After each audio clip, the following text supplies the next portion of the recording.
এবার প্রাইমারি খুব পরিবর্তন নিয়ে আসবে। বিশেষ করে যেই পরিবর্তনগুলো হবে সেই পরিবর্তনগুলো সকল তথ্য দিব আজকে ভিডিওর মাধ্যমে। সার্কুলারটা কবে আসবে সেই সম্পর্কে কথা বলবো, তারপরে কি কি পরিবর্তন আছে সকল তথ্য দিব আজকে ভিডিওতে। আমি রিকোয়েস্ট করব আপনি চ্যানেল নতুন হয়ে থাকেন অবশ্যই চ্যানেলটাকে সাবস্ক্রাইব করে রাখবেন।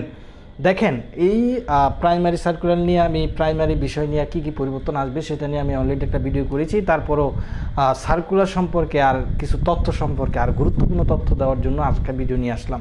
তো চলেন শুরু করছি। প্রথমে যে বিষয়টা কথা বলবো সেটা হচ্ছে জানেন, যারা চাকরি প্রাইমারি করতেছে তাদের গ্রেড হচ্ছে 13, কিন্তু এই বছর এই জুলাই যারা চূড়ান্তভাবে নিয়োগ প্রাপ্ত হয়েছিল, যারা আপনি জানেন যারা সুপারিশপ্রাপ্ত হয়েছিল তাদের সম্পূর্ণ নিয়োগটা হবে জুলাই মাসে, জুলাই মাসে।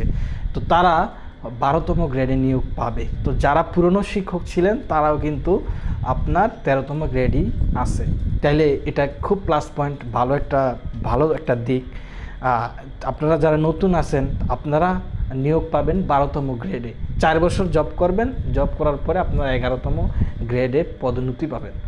আর এর মধ্যেই আপনাদের মধ্য থেকে আবার যারা প্রধান শিক্ষক হবেন, প্রিন্সিপাল হেড শিক্ষক আমরা বলি, হেড টিচার, ওই সময় যে সময় আপনি প্রধান শিক্ষক হবেন ওই সময় আপনার গ্রেড হবে 10ম গ্রেড। তার মানে বুঝেন কতটা সিস্টেমেটিক হয়ে গেছে প্রাইমারি যে নিয়োগটা। এরপর আপনি নন ক্যাডার থেকে কিন্তু প্রধান শিক্ষক নেওয়া হইতো, এখন আর নন ক্যাডার থেকে নেওয়া হবে না। জাস্ট আপনি প্রাইমারি শিক্ষক থেকে আপনি নন ক্যাডার বাদ আপনি এখানে নন ক্যাডার হয়েই আপনি যুক্ত হবেন, এটা বললাম আর কি। যাই হোক, পদোন্নতি হওয়ার মাধ্যমে আপনি প্রধান শিক্ষক হবেন। তো গেল একটা। আরেকটা যে নতুন আসছে সেটা হচ্ছে সহকারী শিক্ষক কিন্তু বাদ, সহকারী শিক্ষক বাদ, সহকারী নামে বাদ, আপনারা শুধু শিক্ষক থাকবেন, কোনো সহকারী থাকবে না। এই হচ্ছে বিষয়গুলা। আরও গুরুত্বপূর্ণ বিষয়টা হচ্ছে আপনি শুনে খুবই অবাক হবেন, সেটা হচ্ছে যে এবার কোনো আগে যে নিয়োগ হইতো মহিলারা বিশেষ করে মেয়েরা ভালো আপনার চান্স পাইতো, 60% হেরাই নিয়ে যেত। হ্যাঁ, যাই হোক, এখন ওই মেয়েদের জন্য সুযোগ সুবিধা নাই, আমাদের জন্য, বোনদের জন্য। তো এখন সবার জন্য সেম।